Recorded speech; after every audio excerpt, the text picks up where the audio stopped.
Hey, stylish people, what have you got? Hey, stylish people, there we go. It looks like it's on now. What do you have sitting in a pile waiting to be returned? Something? Anything? Well, let's talk about smart returning and beware of the cost of returns. Haha. So let's talk about making your returns more stylish. I'm Liz Kleva from Plus at Play Image, where we are all about bright ideas for your style and your wardrobe. And we're also full of bright ideas about getting that stylish wardrobe on a budget. So let's talk about that today. So, the 2022 Christmas shopping season, holiday shopping season was enormous. It was, I don't even know how many billions of dollars, but close to 20% of all items purchased and gifted are returned. And over 60% of clothing items are returned. So if you've got something, a clothing item waiting to be returned to the store, you are not alone. 60% of clothing items are returned. That could be fit, it could be color, it could be size. Like there's so many different reasons that we could be returning them, right? But let's talk about those returns. So you might be heading to the post office for those returns because somebody may have gifted you something from an online retailer and you're mailing it back. Something to beware of, the cost of those returns.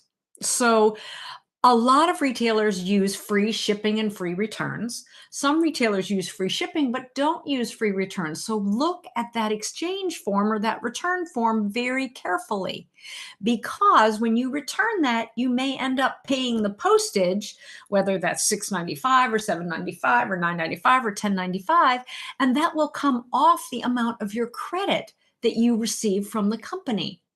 So beware of that.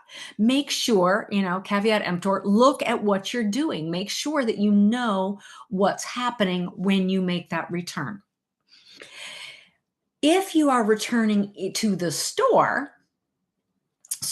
if you're returning to the store because you need to return the item. So if you love you love it, but the color or the size is an issue, and they can exchange it for you, then do that. Run with that. That's a great way for you to get something that works for you in your wardrobe.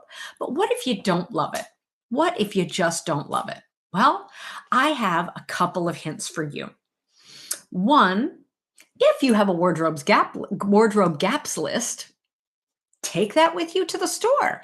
And when you make your return, do a little shopping. Look for something that's already on your wardrobe gaps list that you really need to add to your wardrobe, and then use that return as a credit toward the item you're buying for your to flush out or to fill out your wardrobe, something that you actually need.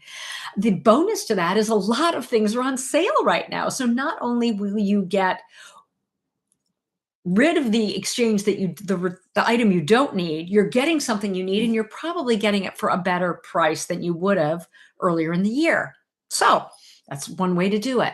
Now, if you don't have a wardrobe gap list, I can't imagine why you wouldn't, because everybody should have one anyway. But if you don't have a wardrobe gap list and you're returning, then often your best choice is getting a store credit if it's a store that you actually can shop at.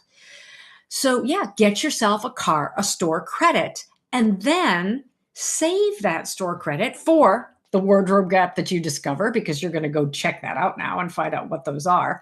I will list below. Um, I'll I'll tag down below an article that I've written about wardrobe gaps.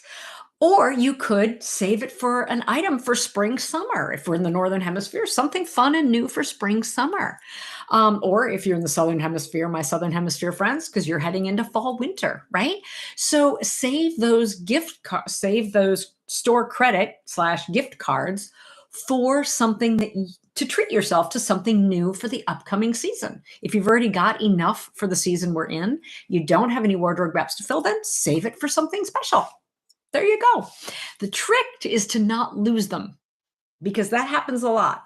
So make sure you have a place in your house where you keep all those gift cards. I have all kinds of gift cards in a bulldog clip that sit in with our all of our bill paying and, cash and just all the stuff that the financial stuff in our house. And I keep those cards right there so that if I'm going to go shopping, I know to check my gift card stash to see if I have any gift cards for the stores that I think I may be at that day. So, just some ideas, some thoughts on gift returns, the cost of returns, being money smart about your returns and about your purchases. So, yeah, that's about all I've got today. It is Tuesday. I wish you a wonderful, wonderful new year. Peace and prosperity to you in 2023. I hope you have a wonderful, wonderful new year. If you got anything valuable out of this, please like and subscribe. This is YouTube. You know how the algorithms work. They like it when you do that.